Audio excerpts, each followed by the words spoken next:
So, after letting it sink in some more, it's time to post about it. This last weekend was my birthday weekend, and let's say I got more than just a happy birthday.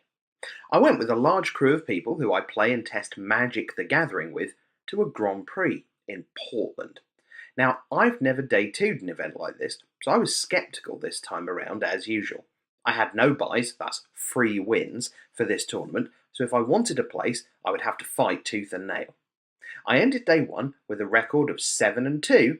My losses came to variants such as no lands or all lands in rounds 5 and 7. Check. Make day two at a GP. Day two has come now, not knowing the level of players at this stage. I can only assume one thing: these are the best so far, and I have to go through so many. I snap back to reality and continue the chant of the weekend. One round at a time, one game at a time. This got me through the weekend, as well as the team of 20 Spokane players deep and CDA players. Here comes the final round of day two. I haven't lost yet, 5-0 now. If I win this game, I'm in top 8 of the tournament. After an hour of a nail-biting game, my opponent extended his hand and wished me luck in top 8. Now 6-0, day 2 of a GP. Check. Make top 8 of a GP.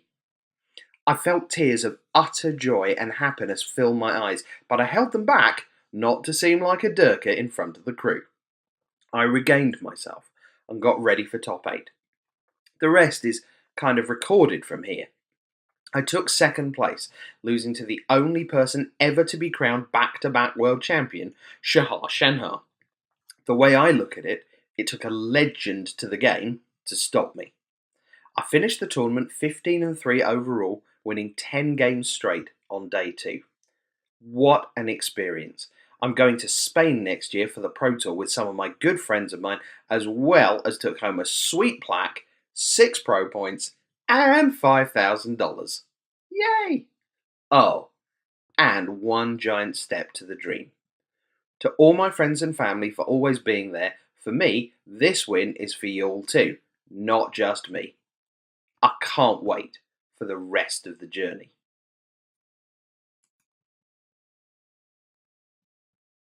I'm your host, Rich Hagon. Welcome to episode 3 of Talking Points, or Talking Points.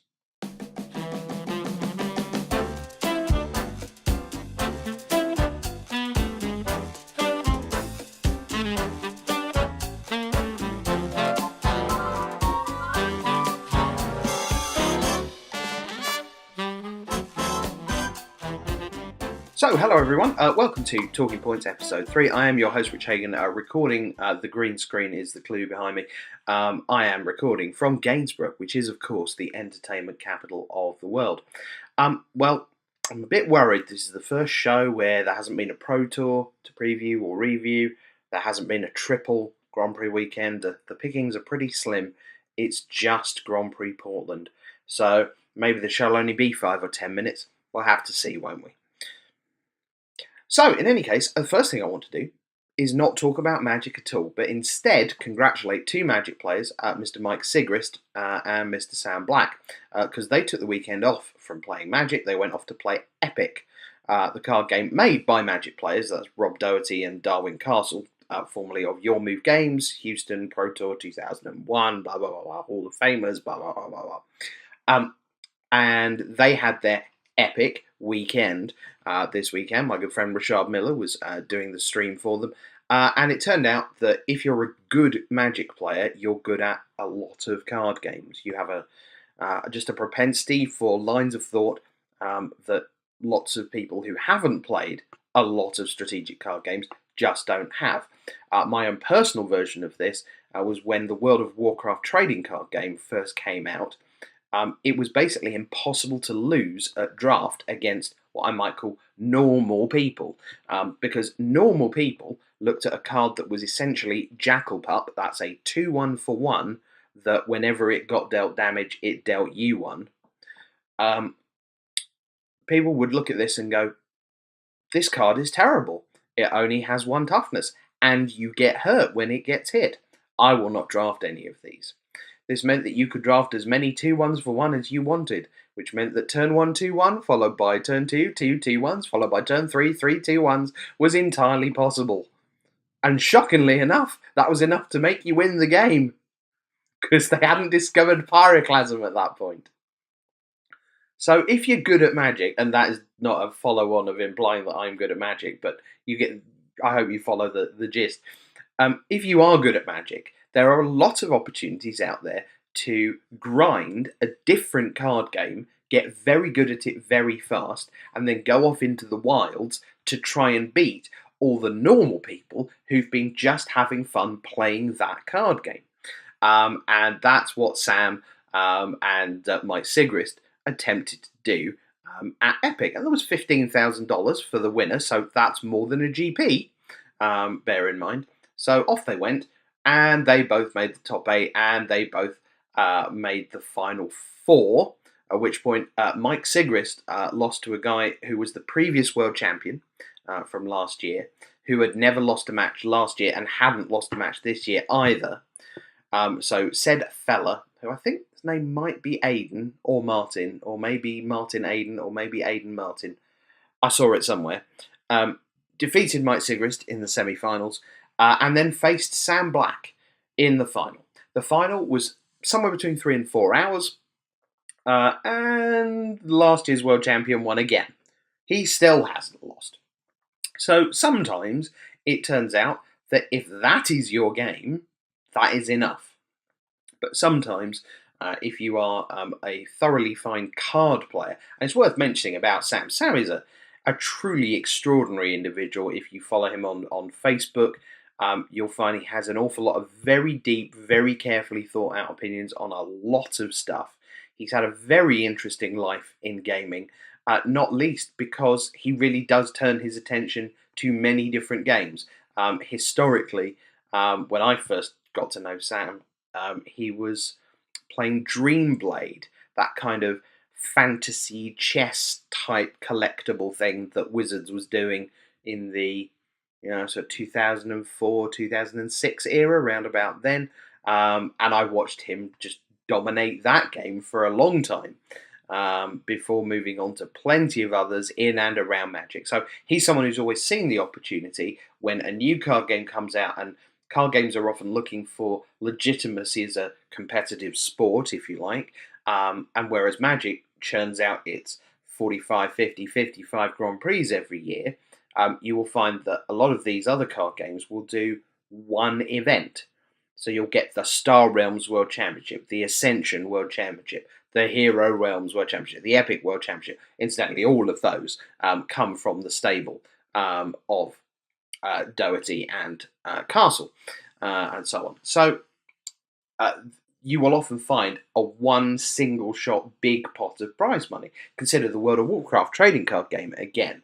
The 2006 World Championship for that, I think that was $100,000 to the winner straight up, who may or may not have been Guillaume Matignon. I think that's true. In any case, Sam lost the final, so hats off to the two-time world champion of the Epic card game, and also hats off to Sam Black and also Mike Sigrist. I meant to say last week on the show, but, well, I just didn't have time because, melting the internet. Mike Sigrist, if you haven't seen it, do go back, posted a truly fabulous article on channelfireball.com about his Pro Tour experience, about losing in the top 8, about his mistake.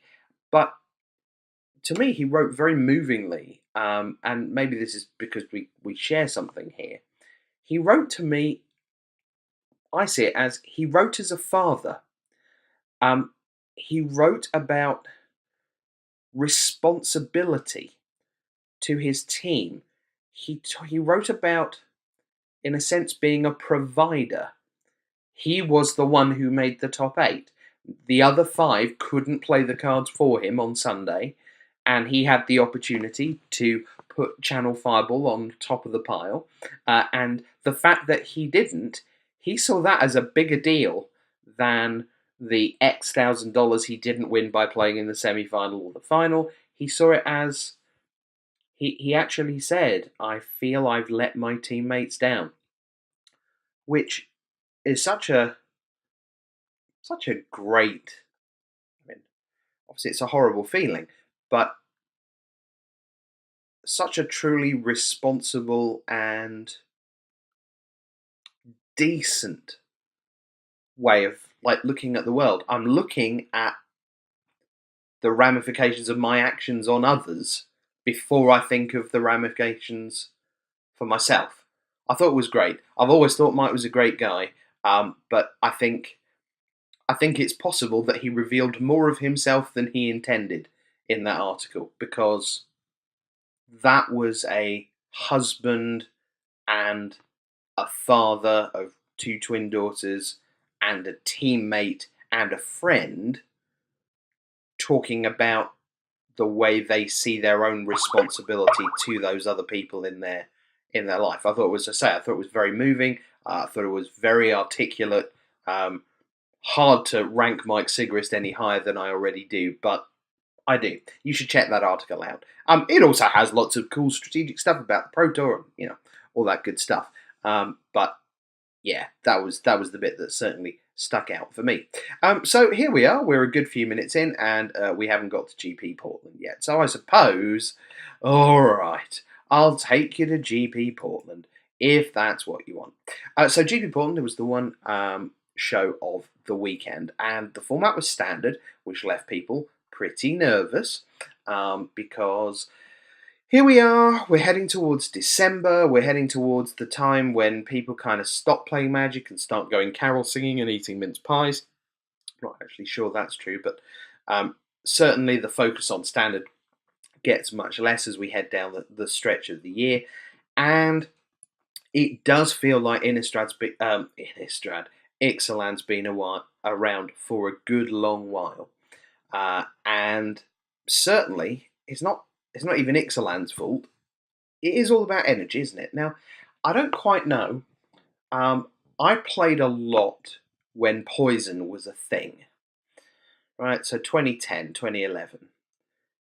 And I loved it from the first time I heard about it until the time it went away.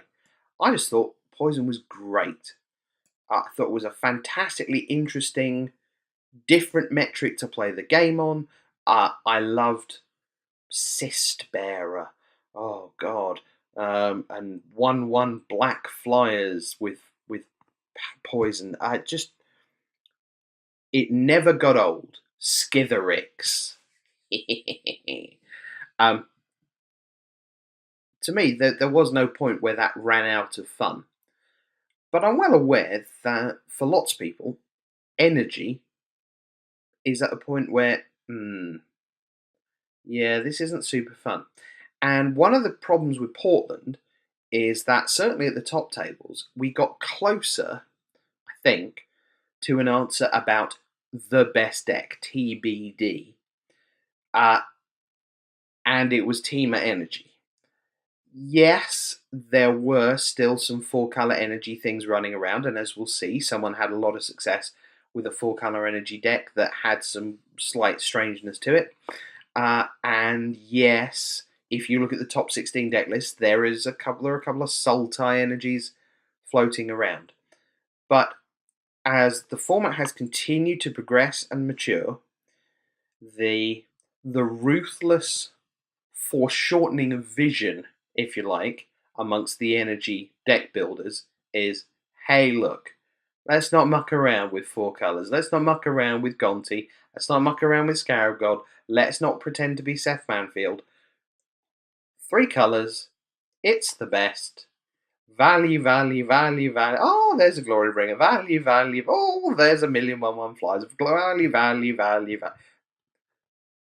And Teamer Energy, I think we can all now go, is not just the best deck, but it's the best version of Energy at the moment. Maybe things will change over the next few weeks, over the back end, the dog days of the format.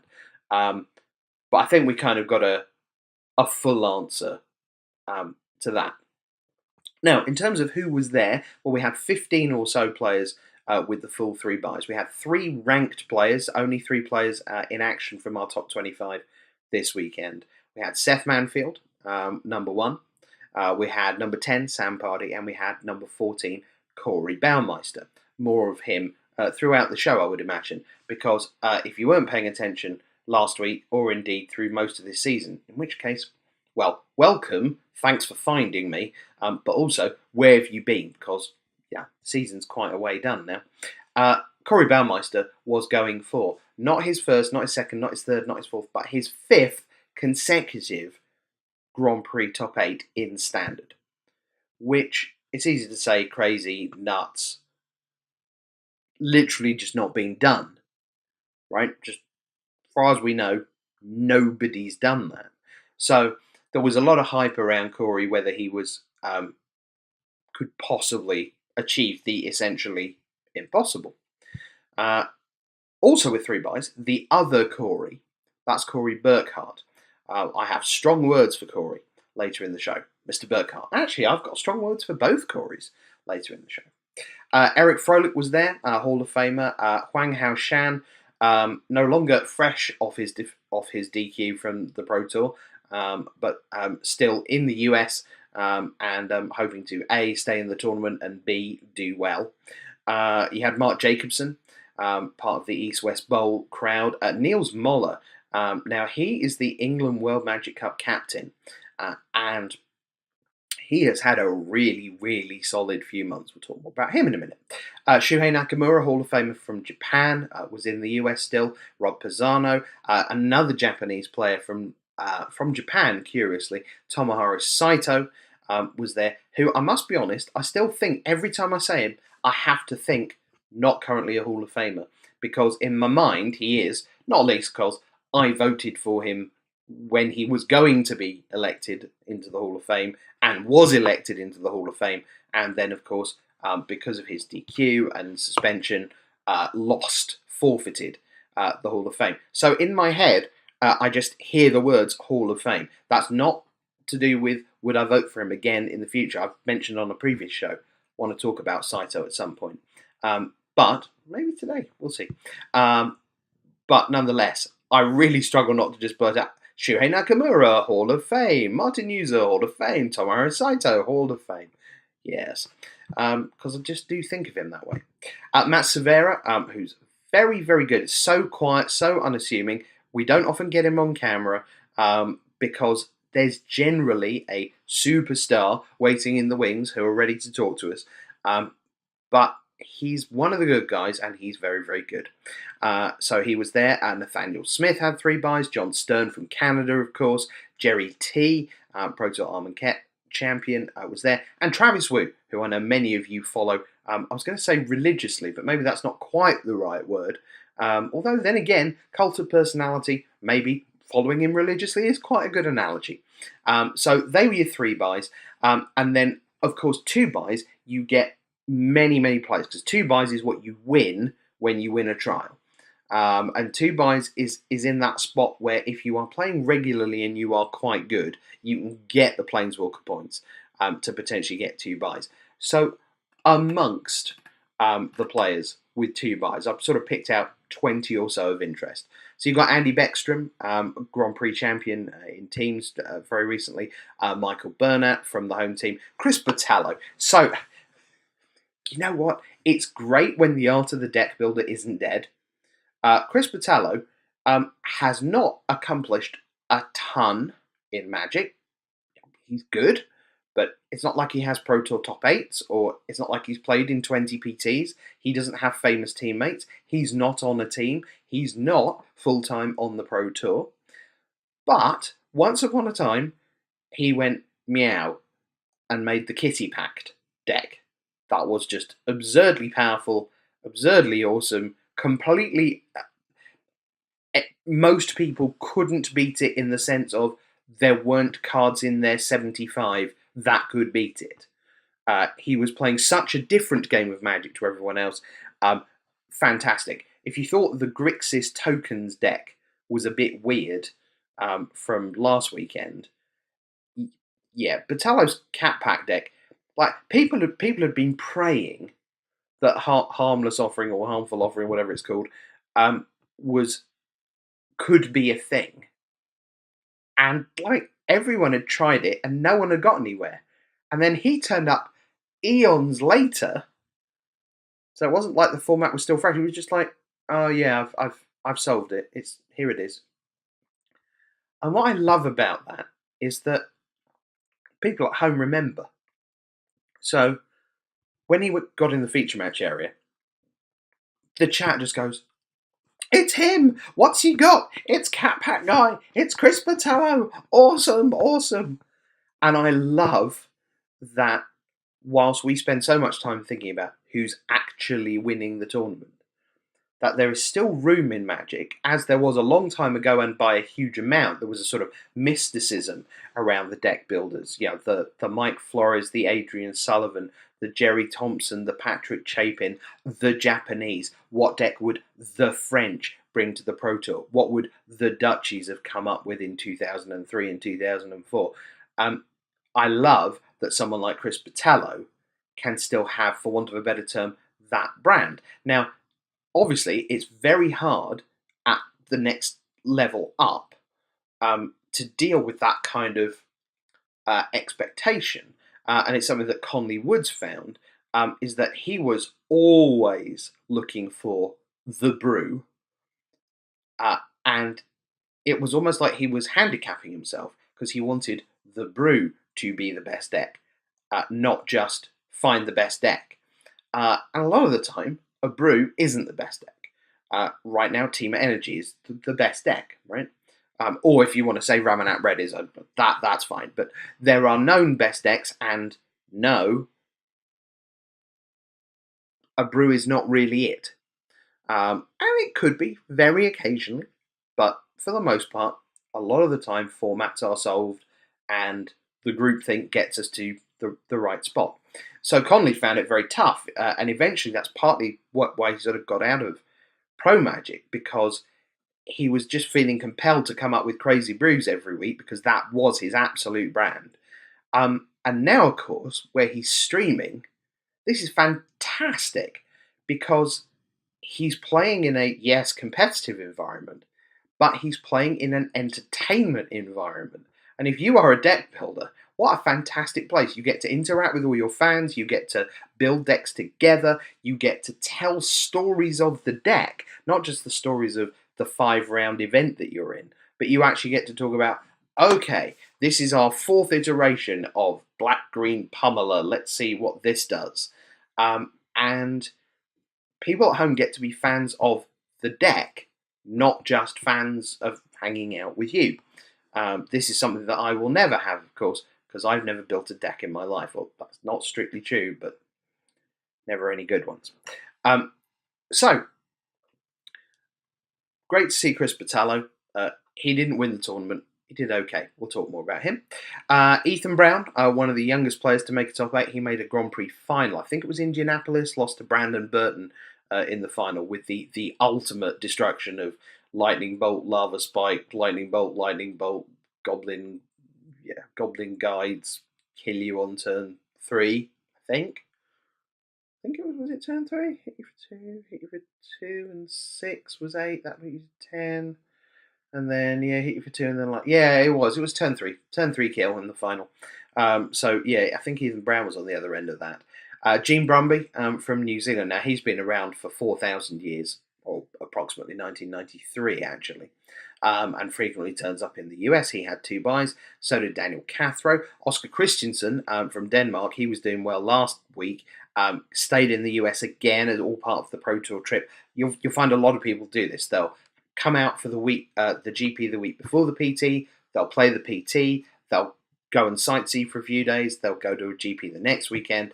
And in case of Oscar Christensen, he was still in the US, ready to do Portland as well. Jeff Cunningham from Canada, he's known as Fedge. That's Jeff backwards, I've recently discovered.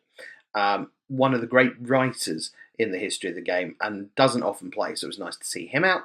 Manny Davudi, a modern Grand Prix champion. Michael Hinderaker, who's doing very well at the moment, sort of bubbling in and around what I would call stardom. It wouldn't surprise me at all if he wins 2 Grand Prix in the next 3 to 6 months. Right now, he's bubbling a little bit below that, but very, very good. Pete Ingram had 2 buys. Another Dane, Chris Larson, had 2 buys. So did Cody Lingleback, Joe Lassette, Stephen Neal from Hot Sauce, David Ochoa. Nice to see him out. Now, I often think that if you're not super enfranchised with the game, you hear a name like David Ochoa and you go, ah, yeah, super good, Channel 5 all.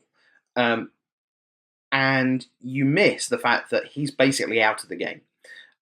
He's got an awful lot going on in real life, all of it good as far as I can see, except possibly the moustache choices.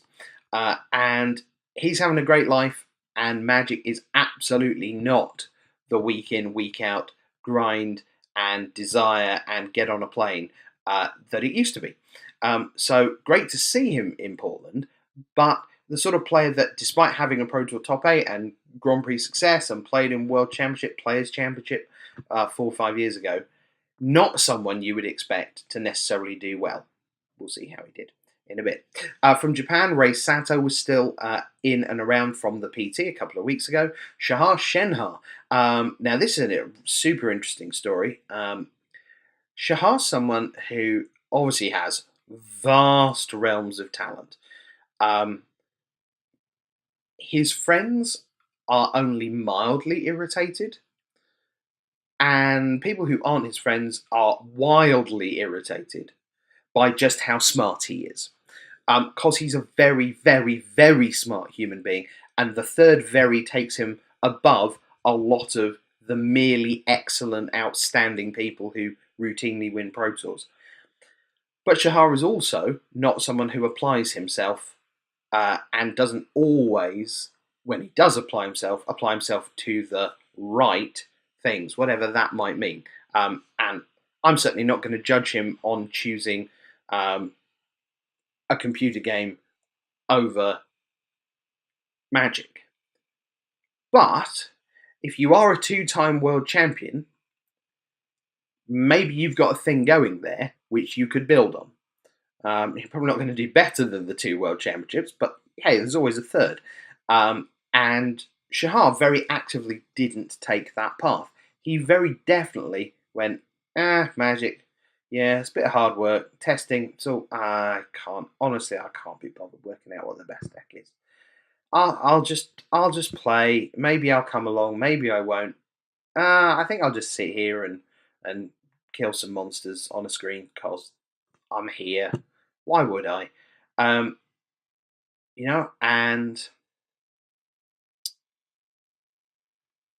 I certainly don't, as I say, I don't criticise those choices, but I do dislike the waste of talent because he is so good.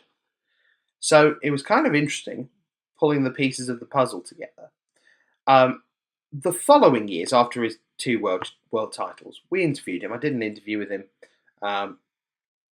the day before, whatever it was, 2015 Worlds, I suppose. And he was like, nah, I've been doing other things, not practicing, don't expect to do well. He didn't. And as I say, he was basically semi-detached from the game, almost completely detached. And then, if you were following, he said he did really well at the PT, not quite top 8, but close, with no practice. Basically, turned up, give me a deck, off I go. Yeah, better than most people. Beat you. Ran out of rounds. Oh, well, never mind. What's next? He found the Hall of Fame ceremony pretty profound. Watching Martin User and Josh Utter-Layton, both of whom teammates and friends, get in. And he tweeted something about, this gave me the fire again. We'll put a pin in that thought and come back to the story of Shahar Shenhar in a little bit. Who else had 2 buys? Alex Sittner, Ben White, who's been undergoing a terrible time in GPs. If you follow him on social media, he has his metaphorical head in his hands a lot. at the moment. Vidianto Wijaya was there, Daniel Wong, and another Canadian, Marcel Angelo Zafra, who's been in the thick of Pro Tour action for a decade and more. So they were the sort of the big guns. Now, buys, we may have mentioned this before on the show, quite important. It turns out because in addition to the free wins they give you, it also does wonders for your tie breaks because none of your first 3 round opponents or first 2 round opponents lose at any point. You just get their value. So in general, within each rank as the tournament progresses, the people with 3 buys will have just a generic advantage on tie breaks over players with 2 buys, over players with 1 buy, over players with no buys. So how did they do? Well, let's start off. By the time you unravel at least some of the advantage of the buys, you're about 2/3 of the way through day one. So 6 rounds. How are they doing? Well, here's 6 players with a perfect record. Corey Baumeister going for the 5th standard GP top 8 in a row. He was 6-0. Niels Moller, England World Magic Cup captain, was 6-0. Tomohiro Saito, not in the Hall of Fame, but who knows one day, 6-0. Daniel Cathro, 6-0. Michael Hinderake, who I talked about, 6-0. And Christopher Larson, the Dane, was 6-0. At this point, there were 37 players still with a perfect record because basically they crunched down, once the pros are all playing, you get rid of half the undefeated records every round. That's Swiss pairings, you play against someone on the same record, so all the 4-0s play, half of those die, and go to 4-1, so you're left with half as many again at 5-0. So 37 players at 6-0. 37, that means 18 or 19 at 7-0. That means 8 or 9 at 8-0. And that means 4 or 5 with a perfect record. So, how did our pros do by the time we got to the end of day one? Well, of our 3 buys, Sam Pardy, not so exciting. He went 6-3. Eric Froelich and Huang Haoshan, exactly 0 match wins between them. Just drop, not our day, go away. Pretty much everyone else was 7-2. Seth Manfield, world number 1, was 7-2. Mark Jacobson, 7-2. Rob Pisano, Tomohiro Saito had turned 6-0 into 7-2. Boo. Matt Severa, 7-2. Nat Smith, John Stern, Jerry Thompson. Jerry Thompson was out at that point. Travis Wu, 7-2. But there were some 8-1s. Shuhei Nakamura, again, now he's starting to pull things together again. Maybe, I don't know, I need to talk to Shuhei, find out whether he's just a little more focused on Magic again, after forays into other card forms, shall we say. It seems to me that he really is getting his act together and taking it literally on the road. So Nakamura was 8-1. Niels Moller had lost 1 by that point, but was still 8-1. Corey Burkhart, who was playing blue-white cycling, 8-1. And then the big news, 9-0, Corey Baumeister. Still hadn't lost at all. 6 match wins on day 1. Lock it in the book. Well on the way to this 5th fabled top 8, you would think. Probably would need 4-2 the next day. 13-2, probably going to get in there. So of the 2 buys, Daniel Cathro, his 6-0 had become 7-2. Michael Hinderaker's 6-0 had become 8-1. But Christopher Larson of Denmark had turned his 6-0 into 9-0. Now he is a member of Team Revelation, the second Genesis team, if you like. Genesis, Revelation. Do you see what happened there? Books, Bibles, a little first, last, Alpha, Omega. Clever. So yeah, he's on Team Revelation, and he was at 9-0 at that point. Of the players with 2 buys, let's pick a few out for you. Gene Brumby from New Zealand. It's been a while since he's been this dominant. He was amongst the 9-0s. Michael Hinderaker's 6-0, as I said, was 8-1. Also at 8-1 was Shahar Shenhar. He was playing Team Energy, and in his top 8 profile, he says, well, I was playing Team Energy because it's the best deck. Why would you ever not play the best deck? And this one is. So he went 8-1. Vidianto Wijaya was also 8-1. So good job by him. A few 7-2s: Ray Sato, Joe Lissette, Pete Ingram, Oscar Christensen, the other Dane, was at 7-2, and so was Ethan Brown, who's probably now no longer 11 or 12, and is probably more like 15 and busy thinking about girls. Who knows? But he was 7-2. Andy Beckstrom, bit disappointing at 6-3. Manny Davudi 6-3. Neither of those would go on to trouble the top tables. And Stephen Neal was 6-3. And something you sometimes see. Sometimes you have to learn how to I'm one of probably 3 people on earth who've bothered to do this. Sometimes you have to decode standings and results because they're not always exactly what they look like. For example, when you see someone with a draw, I used to think, cool, they ran out of time. Whereas, of course, they didn't. They almost certainly shook hands and took a point each. But similarly, Stephen Neal, as an example, was 6-3 overnight and finished with those 18 points.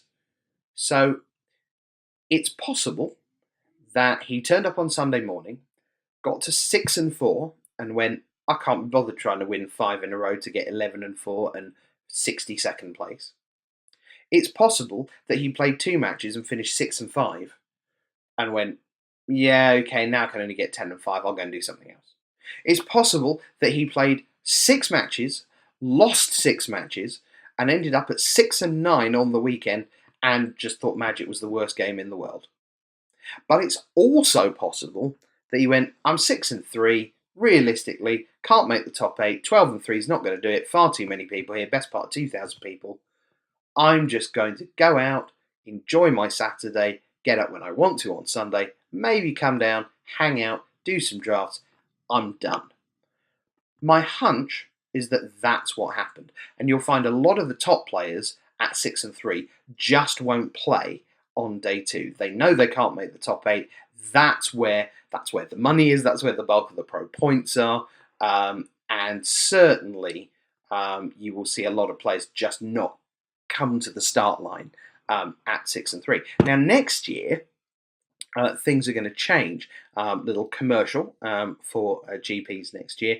You're going to see 8 rounds on day 1, and 6 and 2 will be required to make it in to day 2, and then they'll play 7 rounds on that day 2. So at 6 and 2, yes, you need to 7-0 the field, but the fact remains that you still are live for top 8. If you make day 2, you can win the Grand Prix.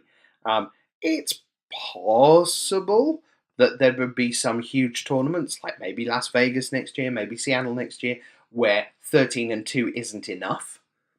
But basically speaking, the goal is that if you make day 2, you can win the Grand Prix on day 2. You can go to bed on Saturday night dreaming of the trophy, which is not true currently. 6 and 3s are, in all but the smallest of GPs, are never winning. So that brought us to the end of day number 1. And then we should plough on and get ourselves to round number 12. So by round number 12, I like to think of this as the end of the first draft on day 2. Obviously, there were no drafts. It was standard again. But the 3-round chunk, it's just a general way. There are 18 rounds in this tournament. There's 1 to 3 before the players with the buys start playing. There's 4 to 6 where things get shaken out and people start losing and being done for the weekend. There's 7, 8, 9 where people advance to day 2 or end their weekend. There's 10, 11, 12 where nobody can win the Grand Prix, but a lot of people lose it as they hit their 3rd loss. There's 13, 14, 15 where every match is basically a win and in for most people, or a lose and be gone.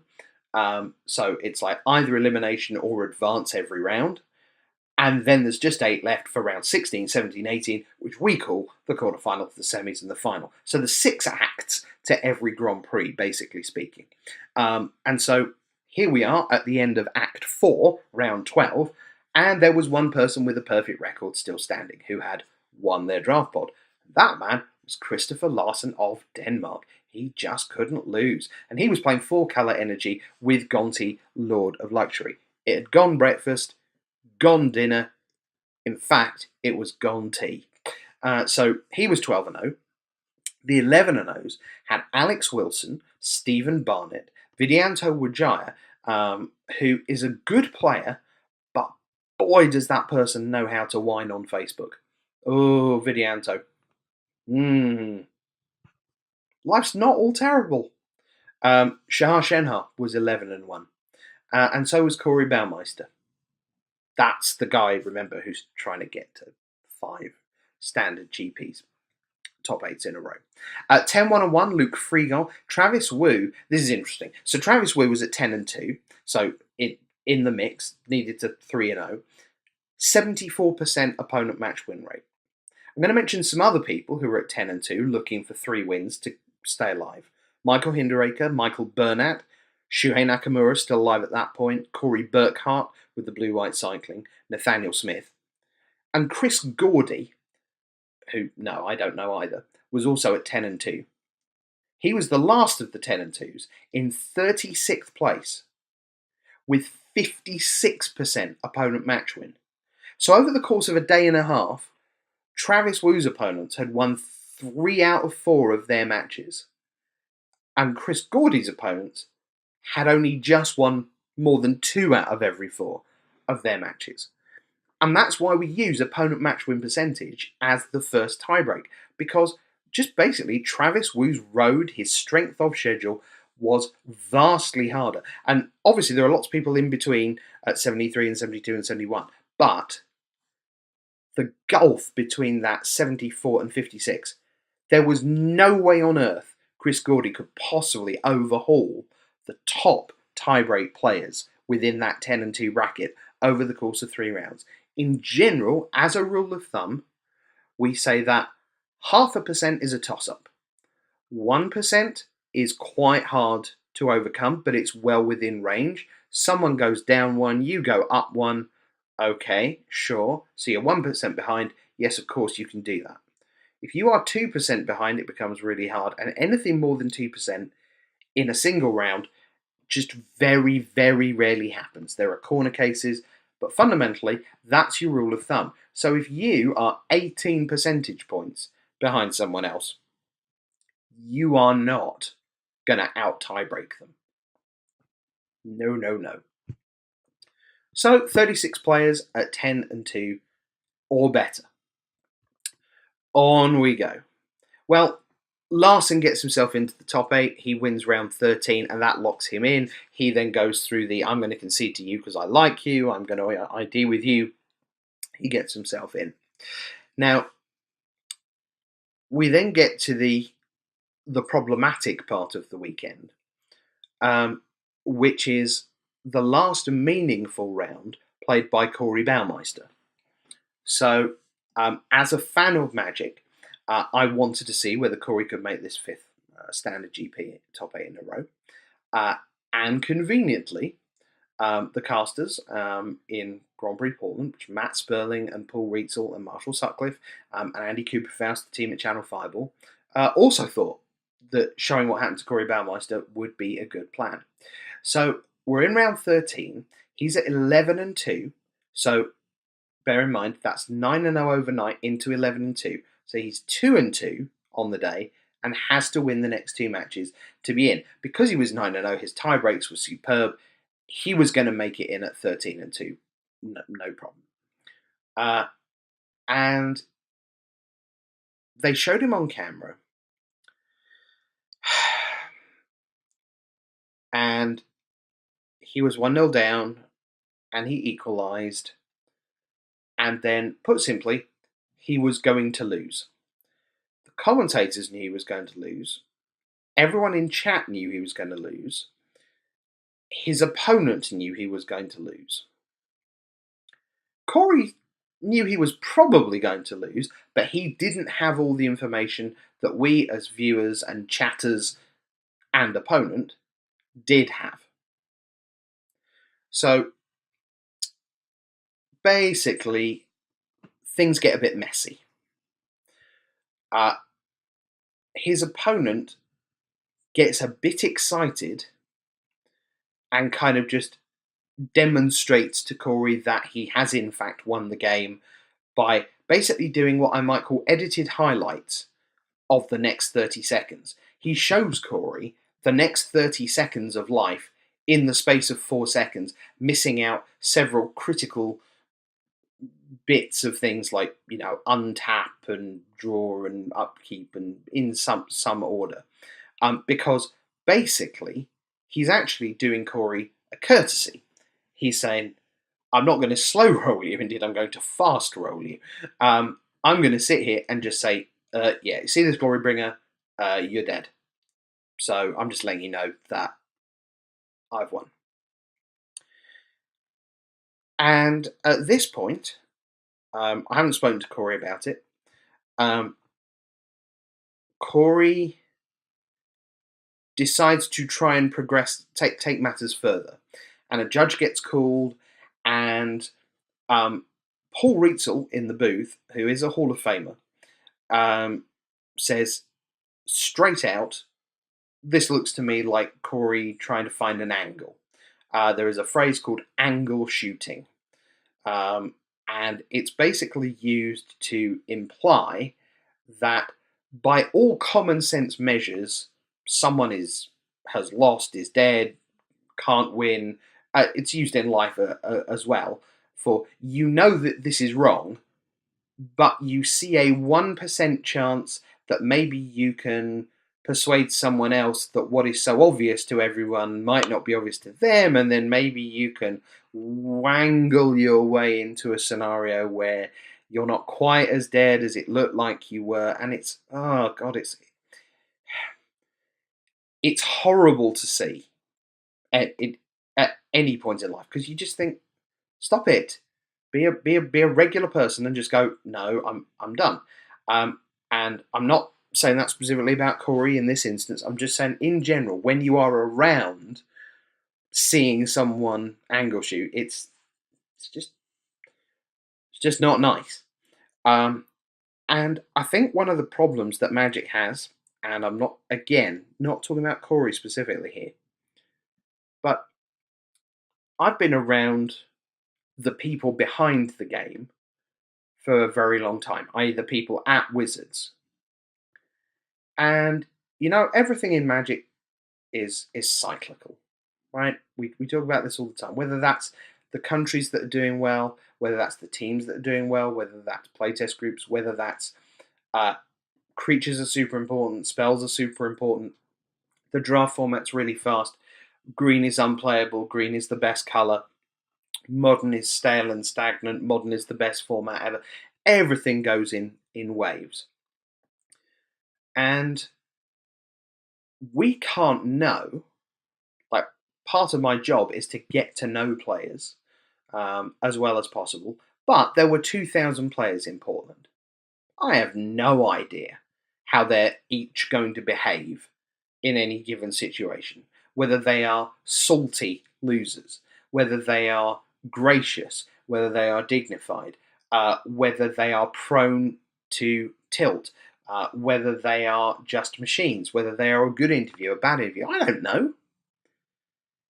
And yet, when we see names, right, great example, Michael Hinderaker.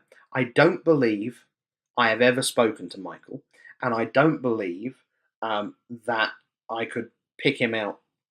If you showed me a picture and goes, "Is that him?" I don't think I'd know. Pretty sure I wouldn't. I've talked to you a bit about him on this show. I'd mentioned him last week. I'm pretty sure I'm going to be mentioning him quite a bit in future weeks, because he's good and his results say that he's good, and I suspect he's going to do really well over, I think I said earlier this show, maybe wins a GP in the next 3 to 6 months.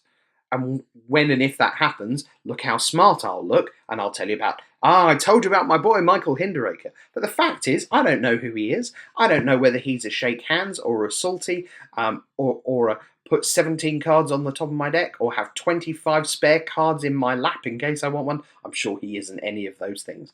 But you never can tell. So when we build players up, it can be quite tricky, because you sort of want to say,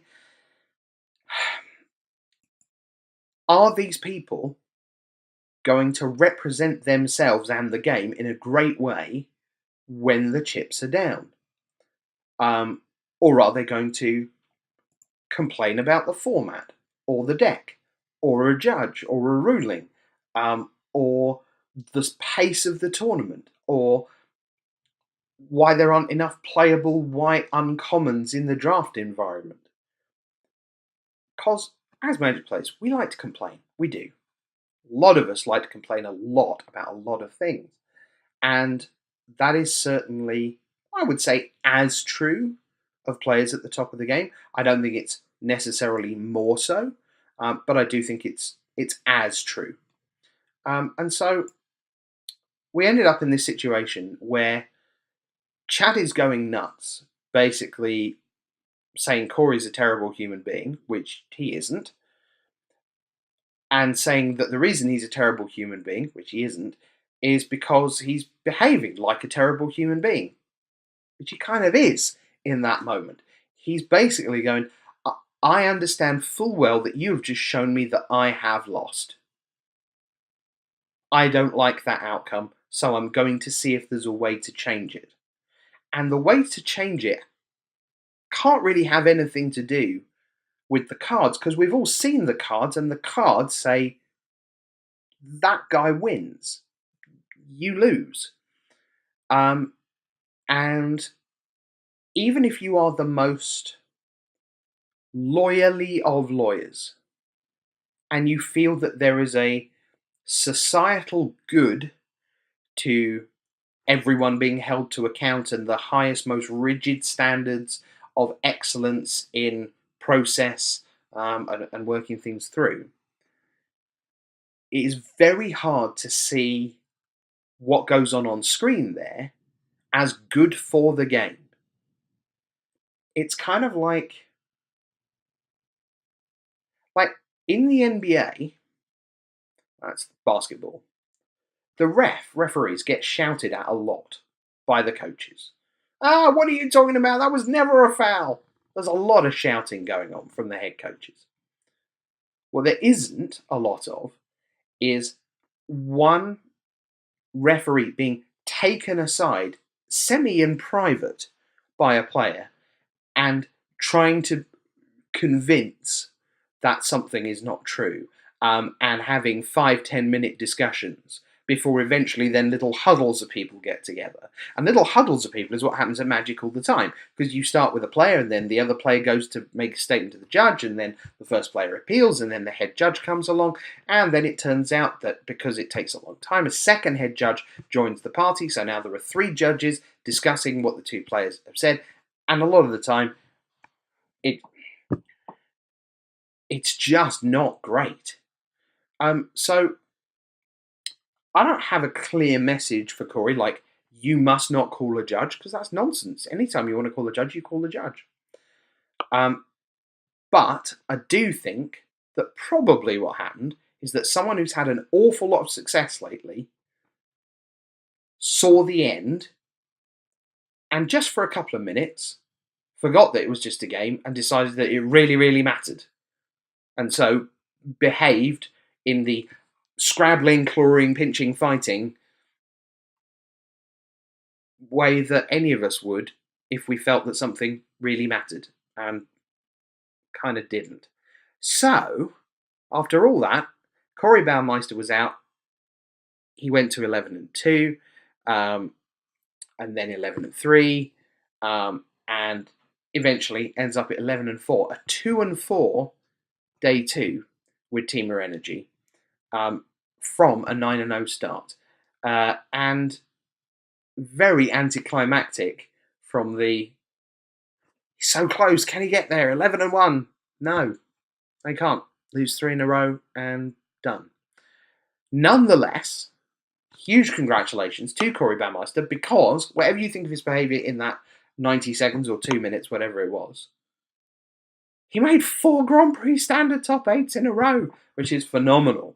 And he will, of course, be back at the top tables and will get another one this season, I dare say. It just seems incredibly likely. So, that took care of that. So how did we end up by the end of the Swiss? Well, we had this top 8. Christopher Larson, we knew, had already got himself in 1,000 years before. He would go on to play Michael Burnett, who had got there.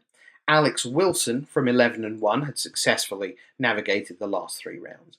And he was up against Brandon Go. Brandon Go, remember, was one of the players stuck between Travis Wu with his 74% win rate and Chris Gordy with his 56% win rate. He'd been 7 and 2 overnight and had got himself up 8-2, 9-2, 10-2, 11-2, and then 12-2, 13-2. In case I may not even have said, I hope you understand, it was in fact his words that I opened the show with. That was his Facebook post late on Sunday night. Anyway, so he's in the top 8. Bottom half of the bracket, James Stevenson was up against Derek Candelario, and then Stephen Barnett wound up against Shahar Shenhar. Oh, I remember talking about him a little while ago. Wasn't he the guy who wasn't terribly motivated and then got motivated by the Hall of Fame and did really well at the Pro Tour, didn't quite make the top 8, but then came back and now here he is at Portland and went 12 and 1 and now here he is in the top 8. Yeah, that's Shahar Shenhar. Right, we'll talk more about him in a bit then. How did the players that we talked about earlier finish up?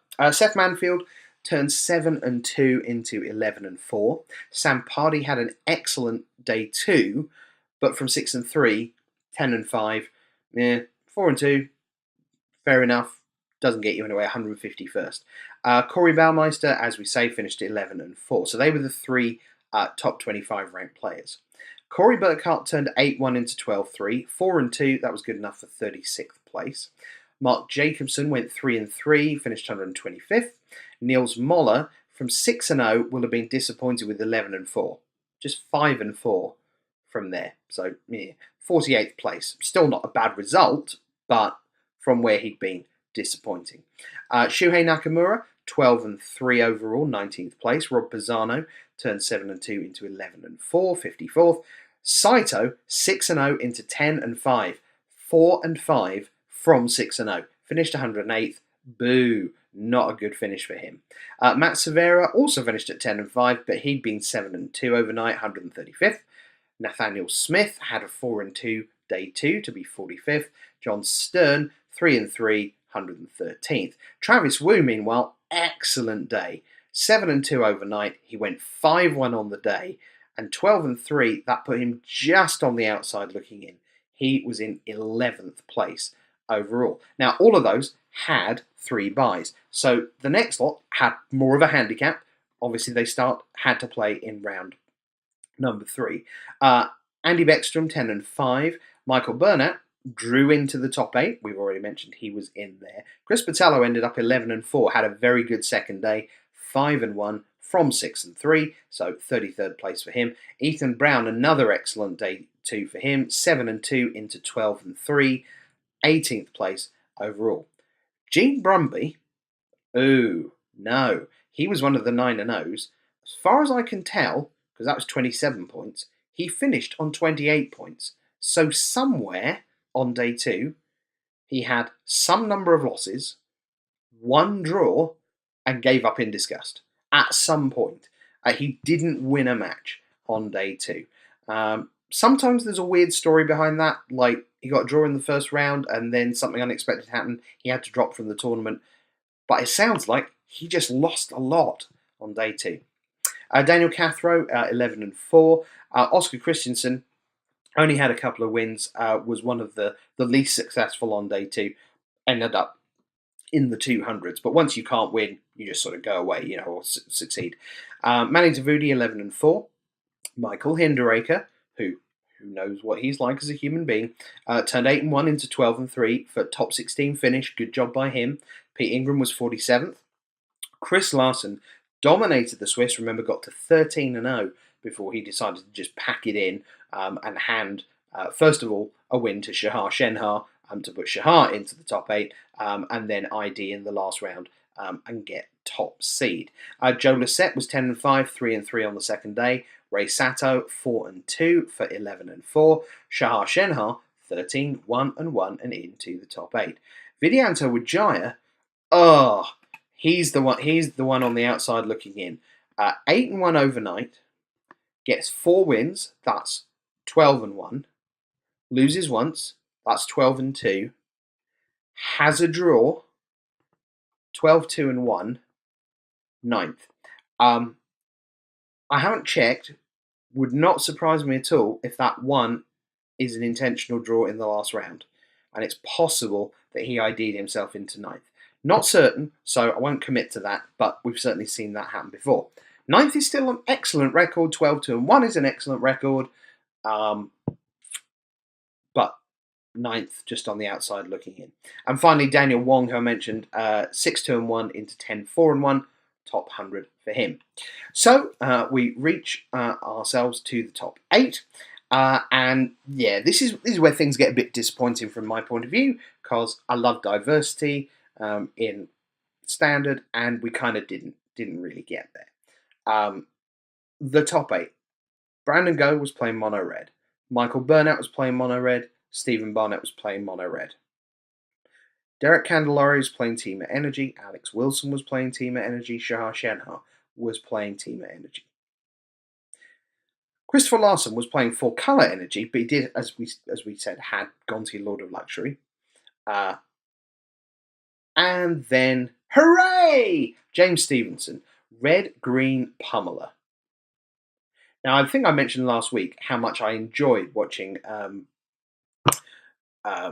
Karem from the 2008 World Championship top 8 go almost the distance with green-white pummeler. This red-white pummeler seemed really fun. This looked to me like tons of entertainment. So I loved watching this because it's playing Samut. It's playing Samut the Tested, which is just great. That's just fabulous from my point of view. And he was playing Invigorated Rampage, and it felt to me like there was a lot of naughty things that he could be doing. And if you are looking for a deck, I can offer you, if you want to avoid energy, I think there's probably 3 or 4. You could certainly play Corey Baumeister's Blue-White. That's the cycling deck. That's a ton of fun. That seems super good. I think his results with it are probably better than most people's. It feels like the kind of deck, it's a kind of deck I would love to play, but it feels like the kind of deck that you can't play without a really, really good understanding of the field. He is a Grixis control player in Modern, and I sort of see the parallels. There are a lot of choices where, yes, I can cast Fumigate now, but should I? I think there's a lot of but should I in that cycling deck. Not least, this spell has words on it. But should I cycle it instead? Should I be looking for something better? What something better should I be looking for? For me, a lot of the time, the top card of my deck's a really nice surprise. Oh, hello. Oh, you're good. Didn't know you were there. This is the kind of deck where I have 2 of these remaining. I have 38 cards in my deck remaining. That is a 1 in 19 chance of drawing them on this next turn. I need to draw it in the next 2 turns, so ideally I would like to cycle at least twice. But is my sensor still good against Glorybringer? Yes, it is, or whatever. It feels like there's an awful lot of calculation going on. So you may not succeed as well as you might like with the cycling deck, but if you don't care about that, and I wouldn't if I was going to F&M, I'd just go, I want to play with Drake Haven and be silly with it, then I think that's a great deck place to be. You could obviously churn out the Grixis tokens and have a go with that. You could play one of these pummeler decks. You could play red-green from this week from James Stevenson. You could play Hannes Karem's green-white from last week. Or you could play mono-black aggro, which didn't feature in the top 8 in Portland, didn't even feature in the top 16, but is around on Magic Online. This is this Night Market Lookout. Vicious Conquistador is in some of these mono-black lists. You've got Gifted Etherborn. You've still got your Heart of Kieran's and sometimes Ethersphere Harvester, and you've still got what else is that? Scrap Heap Scrounger. But that deck looks a lot of fun as well. So there are choices out there. There are choices out there. But back at Portland, we've got ourselves to the top 8. So I'm now going to share with you one of my favourite things, which is the top 8 profiles. So it's a weird little thing, the top 8 profiles. The players are, by and large, either deliriously happy that they've made their first Grand Prix top 8, or whatever number, they're just very happy because they made the top 8. Or they're a super workmanlike pro who is, this is my 22nd Grand Prix top 8. I have a flight booked for 9 p.m. I would like to get to it. But we don't let them. We sit them all down in the feature match area, and they have to fill out these forms for us that eventually then get typed up and become the top 8 profiles. And the thing is, it's a very bland series of questions, and that's on purpose because particularly for players for whom English is not their first language, you don't want to be going deep with long questions. So there's a pretty standard format for these things. What was your record on day 1? How did you do on day 2? What have you previously done in Magic? Do you have Grand Prix and PT top 8s? And those are often quite revealing because sometimes you'll find people are telling you useful things that you couldn't know, like, I'm a 4-time states champion. Oh, okay, well, we couldn't really have looked that up easily, so that's worth knowing. And then also you get the people who are kind of self-deprecating and kind of go, I won F&M once. And you go, okay, you're one of those. And then you ask them what deck they're playing and why they're playing it, and sometimes you get a useful answer out of that. Mostly you don't, but somebody will say something good usually.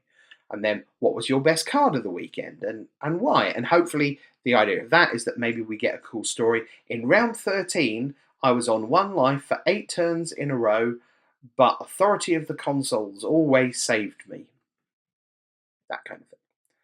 Favourite memory of the weekend? Well, this is where they get to be fun or silly or stupid or not. And equally, you get just as much information when they don't put something fun or entertaining or silly there and instead say, my favourite memory from this weekend was when I won a match and took no damage. Okay. And finally, the kind of fluffy, warm embrace feeling which not all Magic players feel. What would winning the Grand Prix mean to you? And of course, what we want is the Oscar acceptance speech. And you kind of get, it means the world to me. I want to thank my family and my friends and everyone for believing in me. And like, yeah, oh, that's obviously what we're looking for. Yeah, instantly, I can actually cry on demand. Yeah, anyway, moving on. So I thought I'd share with you the highlights of the top 8 profiles. So Brandon Go from Spokane, Washington, 7-2 day 1, 6-0. He had been second at States in Montana in 2012. And also consistent second place PPTQ finishes. Not RPTQ, mind, PPTQ. Excellent. So I like him already. And what would winning the Grand Prix mean to you? Yes, everything. I've played my entire life for a moment like this. It's the first step to making it closer to the dream. And he describes himself, his occupation, aspiring pro gamer. So, great job. He also has a picture of a cuddly toy. So, next, Derek Candelaria, logistics coordinator, playing Team Energy. Best card, Glorybringer. If your opponent doesn't deal with it, you probably win the game. It's true. What would winning the Grand Prix mean to you? Everything. It's been my biggest goal throughout my life. I think probably he's lying in the sense that, food may well have been his biggest goal at many points through his life. But I understand what he means. So sometimes you find out stuff you just didn't know about someone you know quite well. I had no idea that Christopher Larson was in the Navy in Denmark. But he is, and it explains a lot because he is a big, muscled dude. Wow, is he in shape. A very impressive human being all round. Previous Magic accomplishments. You see, here you go. This tells you a bit about him. Back-to-back two-headed giant champion, Pro Tour champion, thrower, and some Grand Prix top 8s. Chris Larson is someone who doesn't take the game or life too seriously and is all the better for it. And what would winning the Grand Prix mean to you? Oh dear. Have to pay for dinner for the guys tonight. That is tradition. You take your friends out to dinner if you make the top 8, just to let you know. Alex Wilson, a Magic Online Classic Premier Event Champion. See, that's really cool. We would never find that out unless we just said, tell us about you, rather than, what have you done? Have you ever played Vintage? So, awesome. Good to know. And I think this is my favourite bit. What would winning the Grand Prix mean to you? A late drive home. Which is factually accurate, Alex, but not really what we were going for. James Stevenson, his occupation, stay-at-home dad for a puppy. Excellent. Like that. This, of course, is the guy who played both Samut, Voice of Dissent, and Samut the Tested. Favourite memory from the weekend? Friend said he would give me his Dragon Ball playmat if I made the top 8. So I did. There's motivation for you right there. Someone goes, oh, would you like my playmat? I'll tell you what, you can have that if I make the top 8. If you make the top 8, did it. Talking of motivation, Shahar Shenhar. Teamer, it's the best deck. All of my team wins with it. Crazy not to play. What was your favourite memory? When Larson scooped me into top 8 at 12-1. What would winning the Grand Prix mean to you? Pro points and a great start to the season. That's someone who's all business and has filled in many, many, many of these forms before. And then Michael Burnett, previous Magic accomplishments, 12th and 20th at Grand Prix Vegas in Legacy and Modern. Those don't sound like particularly impressive numbers, do they? 12th and 20th. You should remember that they probably had 3,500 to 4,000 people in them. That's quite good. He'd probably play more GPs if he won. Fair. And Stephen Barnett, an office administrator. I like him already. What would winning the Grand Prix mean to you? Insane bragging rights. It's true. So next time you're in a Grand Prix top 8, just remember, we want to know about you. You can be snarky or entertaining. Remember that most of the jokes about what would winning the GP mean to you have been done, because that question's been on the form probably for most of the 450 or 500 GPs there have ever been.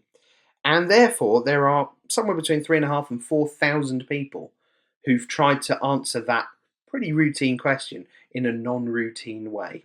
So you could just be honest and not go for the foolish answer. But we like the foolish answers too. So that was the top 8. And off we went with our 3 Ramanat red decks and our 3 Teamer Energy decks and our 4 Colour Gonti and our red-green Pummeler.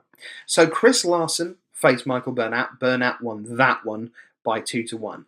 All the others were sweeps. Brandon Go defeated Alex Wilson, so that was mono red defeating Teamer Energy. James Stevenson defeated Derek Candelario, so that was the red-green Pummeler advancing past Teamer Energy, so that's 2 energy decks out the door. Burnett had already beaten Chris Larson, so that's 3 energy decks out the door, although Larson's was the 4 colour with Gonti. And then Shahar 2-0 over Stephen Barnett. So Shahar was the only energy deck to advance, so they went 1 and 3 in the quarterfinals. In the semis, it was Michael Burnett with Ramanat Red against Brandon Go with Ramanat Red. Go won that one 2-1. Shahar Shenhar again 2-0 over James Stevenson. So the red-green Pummeler was gone. No more Invigorated Rampage. No more Samut the Tested. Although he was mostly Samut the Untested because no one else had bothered. That led to a final between Brandon Go with his Ramanat Red and Shahar Shenhar with Team Energy. And Shahar Shenhar took it down by 2-0. And as Brandon Go said, it took a legend of the game to beat me.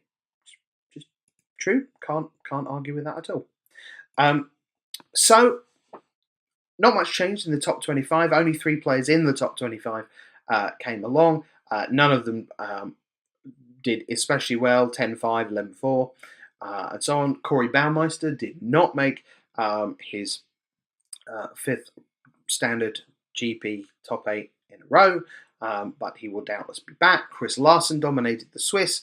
Shahar Shenhar dominated the top 8. Team Energy is the best deck.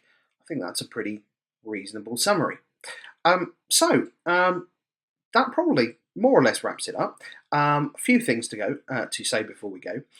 Next week, I will be coming to you from Nice in France for a mega show, which will feature a review of Grand Prix Lyon, which is where I'm off to in a few hours' time, and even more excitingly, preview of the World Magic Cup.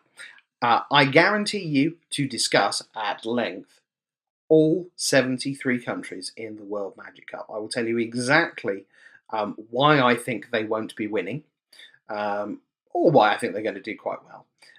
So, as I say, if you have any interest at all in the World Magic Cup, you will want to see next week's show, because we will go through everything you need to know about all the teams. You will be the most prepared other than me, because it's basically I'm going to share my homework with you on all the teams.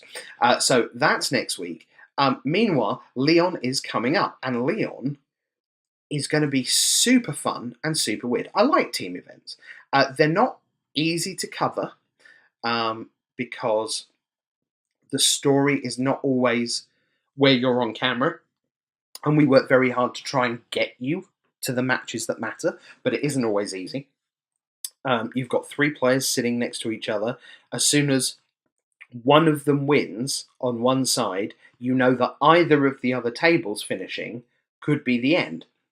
You can only be at one of them. So you just hope, okay, the other side is 1-0 up, great, so we can watch game 2 safely here, knowing that if they win, it's 1 match each. If this guy wins, they haven't won the match, it's still 1-1, and then we can make... There's a lot of added complexity compared to a regular individual GP. What we do have, though, is 2 complete matches to bring you every round. So we have 1 live match, which we follow through, and then we have recorded everything that happened on the back table. And what we try and do is show you as much of that action as we can before the next round begins, because then we have to just get back to live magic there. So there's a lot of toing and froing and a lot of behind the scenes paddling very hard under the water. But it's great fun. And at this show, the teams are going to be very, very interesting. First of all, it's in Europe, and unlike in the United States, where we have seen at the last 2 GPs that literally 5 of the 6 same people turned up in the final. So you've got Corey Burkhart and Martin User and Andy Beckstrom / Shuhei Nakamura up against William Jensen, Reed Duco and Turtenwald, the Peach Garden Oath. There's a good chance that they won't be in Lyon. Maybe they'll travel, but I doubt it. What you will see is a lot of players coming to France for Nice next week for the World Magic Cup, either coming as complete teams, so you're going to get, on one side of the table, the 3 Venezuelans.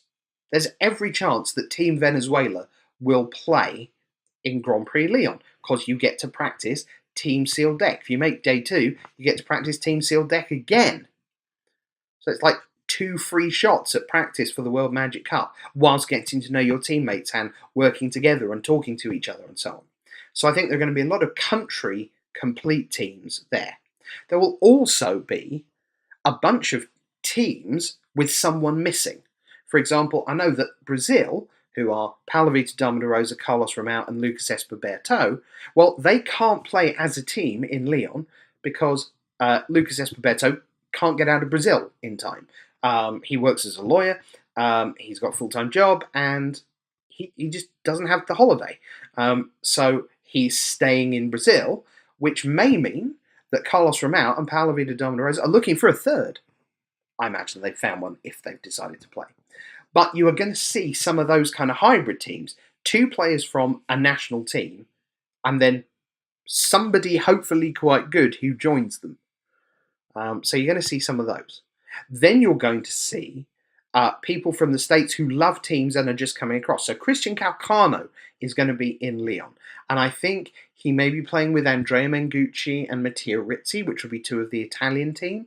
I know that somewhere in there he's playing with one or both of them. It may be at a different Team GP next year that he's doing that, but he's here coming to play. So you're going to see a lot of good players playing in unusual teams. You're going to see a lot of unusual teams, and you're going to see a kind of warm-up act for the World Magic Cup. So Lyon should be great. I can't wait. I'll tell you all about it next week, what happened. And, as I say, next week it's the big World Magic Cup preview, which will be fun. Now, two more things to do. At the very end, we'll have a short joke about people who spend their lives online talking to people like you live whilst playing video games, because that's an obvious source for magic comedy. But first, something serious. As I've been thinking about the show and working out, what to do each week, it occurred to me that I read a lot of interesting stuff online, and well, we don't always find the same stuff, do we? So this came from original Eastress Erin Campbell on Twitter, who shared a Facebook post of a friend of hers, and I thought it was incredibly well written and really interesting and really thought-provoking. And I thought this is a very serious topic going around in magic at the moment. Not just at the moment, it's just an incredibly serious topic in magic, period.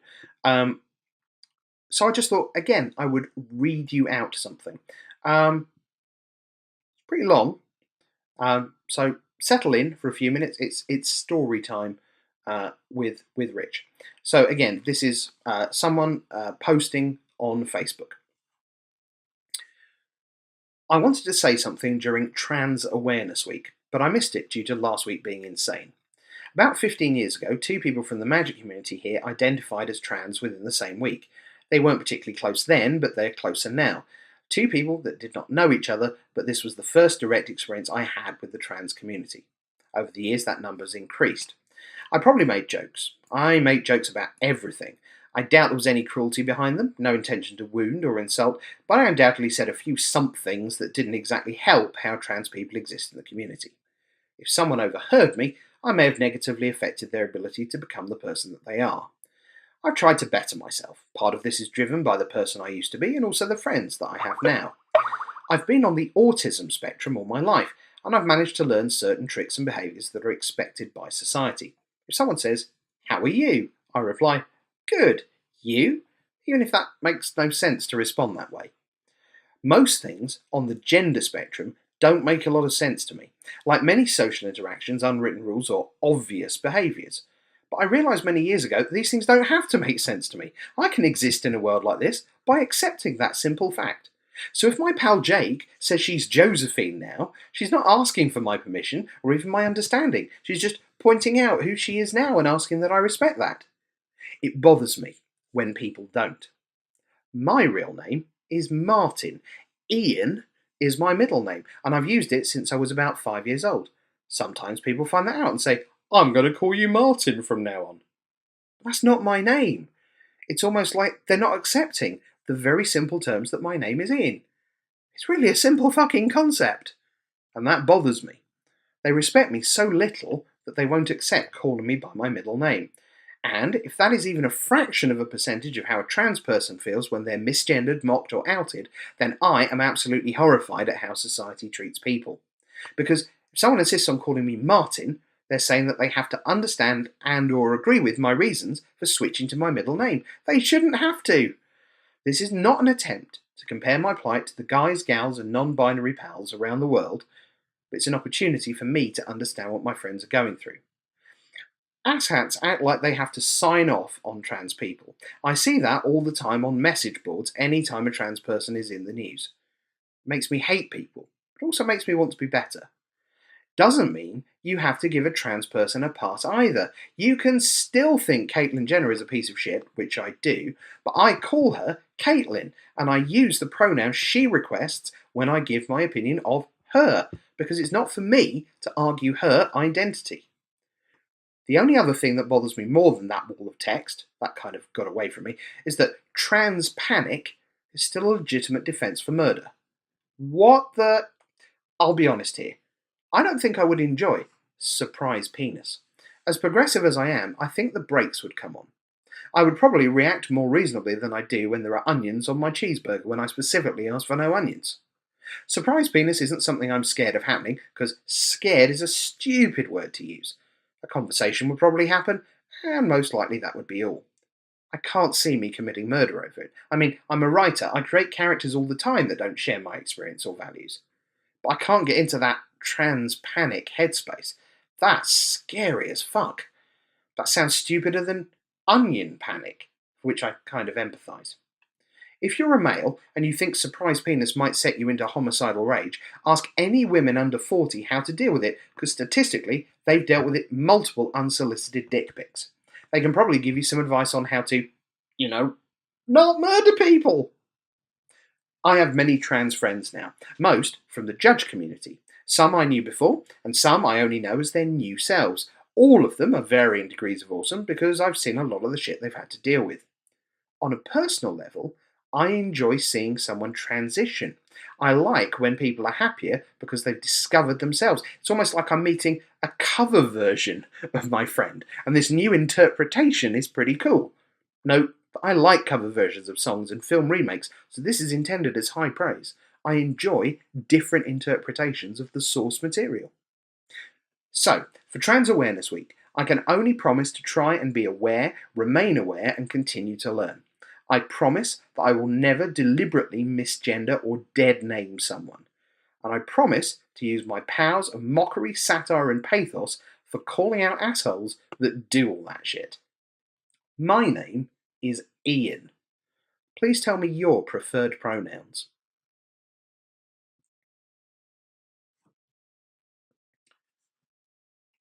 It seemed to me that a lot of you would not have seen that, and it seemed to me that that was an interesting, thoughtful, sincere, thought provoking, intelligent, very well written piece of prose. I hope you enjoyed that. Maybe enjoyed is not quite the right word. I hope you thought it was worth sharing. So, we're at the end of the show. It turned out that, oh, look, I managed to talk for an hour and a half about only one GP. Shocker. One day, I'll get this show in under an hour. It'll be in a week when nothing happens. Oh, except that'll be pre-release week, and then I'll do a set review. Oh my god, I'm just destined to talk forever. So finally, on the show, it's that time. I've just got my iPad out here because I've got Twitch here. It's interesting to me because, yeah, I played a lot of this. I played a lot of Hour of Devastation online. And generally, when I'm waiting for a draft to fire, I'll go around Twitch and I'll see what else is on. And like today, right now, for example, there's Dota 2, League of Legends, PlayerUnknown's, Battlegrounds, Hearthstone, Overwatch, World of Warcraft, Fortnite Battle Royale, IRL, whatever that is, Minecraft, Tabletop Simulator, Heroes of the Storm, Pokemon Ultra Sun, Ultra Moon, Anvic, Stardew Valley. I've actually played a bit of Stardew Valley, only a little bit. And Penn and Teller's Smoke and Mirrors on the Sega RuneScape, Super Mario Odyssey. Look, there's a lot of games out there, aren't there? And I must have done 50 drafts of Hour of Devastation. This set here, Hour of Devastation, and in that time, I must have seen hundreds and hundreds of people on Twitch playing their favourite games, and I've seen tall people and short people and fat people and thin people and people with red hair and brown hair and brunette hair and curly hair and bald hair and earrings and nose piercings and tongue piercings and mouth piercings and people with beards and people with moustaches and men and women and boys and girls and non-binary folk as Ian said, guys, gals, non-binary pals, which I think is a wonderful phrase, by the way. And I've seen all of these, but across hundreds of hours of watching Twitch while I was waiting for Hour of Devastation drafts to happen, and across 50 Hour of Devastation drafts. I've seen all these people on Twitch. I've even seen someone dressed as a tree. But I've never seen a woodland stream. I'm your host, Rich Hagon, saying goodbye, and I'll see you next week on episode 4 of Talking Points, or Talking Points.